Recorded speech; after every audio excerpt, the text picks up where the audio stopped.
Hey, One UCC friends, it's Pastor Becky. I'm with you in these last few days before Christmas Eve to touch base with you about what's happening with our Christmas Eve service this year. It's going to be a little bit different than in past years due to COVID and protocols and trying to keep everybody as safe and healthy as possible. To that end, we've been very careful about COVID so far, and our ventilation system in the sanctuary can only handle a certain amount of people in the space at one time. So we are going to have limited seating capacity for this year's Christmas Eve service. The service is at 7 o'clock, and we will have space for about 75 people. There will be pews roped off between groups of people who are sitting together.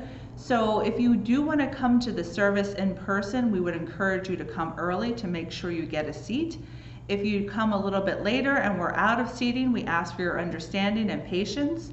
We are setting up an overflow area elsewhere in the church where you can watch the service live streamed, still have communion, still do the candles with Silent Night. The only difference is you won't be in the sanctuary for that part, you'll be somewhere else in the building, but you can still greet your church friends and share in the service that way. If you don't feel like coming to the building at all, we will be live streaming the Christmas Eve service on YouTube, so we invite you to come to our YouTube channel around 7 o'clock and look for the service.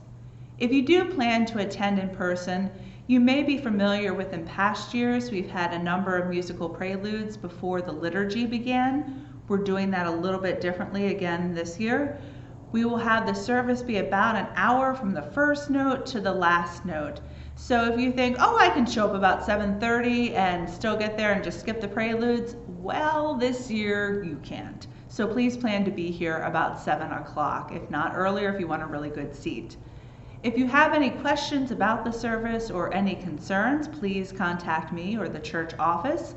If you haven't been here in a while, please know that we have the windows open. Doesn't matter what temperature it is to help with ventilation in the sanctuary. So you'll want to bring a few extra layers.